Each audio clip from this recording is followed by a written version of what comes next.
আল্লাহর রাগ যেন আমাদের মধ্যে চলতে না থাকে। আল্লাহর রাগকে কমাতে হবে, আল্লাহর রাগকে আমাদেরকে কমাতে হবে। এই রাগ কমানোর জন্য আমাদের কি করা দরকার, আমাদেরকে কি করতে হবে?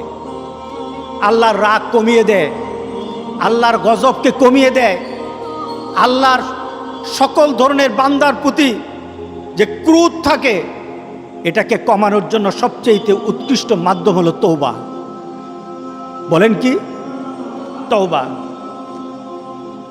তওবার মাধ্যমে আল্লাহ সুবহানাহু ওয়া তাআলা আমাদেরকে পছন্দ করেন। যেমন আল্লাহ সুবহানাহু ওয়া তাআলা সূরা বাকারার 222 নম্বর আয়াতে বললেন, ইন্নাল্লাহা ইউহিব্বুত তাওয়াবিন, ইন্নাল্লাহা ইউহিব্বুত তাওয়াবিন ওয়া ইউহিব্বুল মুতাতাহহিরিন। আল্লাহু আকবার, আল্লাহু আকবার। আল্লাহ বলতেছেন, বান্দা যদি আমার কাছে তওবা করো আমি তোমারে ভালোবাসি। যদি আমার কাছে তওবা করো, তোমার গুনার জন্য তওবা করো, নামাজ ছেড়ে দিয়েছো তওবা করো, মাফ করে দেবো। জেনা করেছো তওবা করো, মাফ করে দেবো। আকাশ সমান গুনাহ করেছো তওবা করো, মাফ করে দেবো। আল্লাহু আকবার।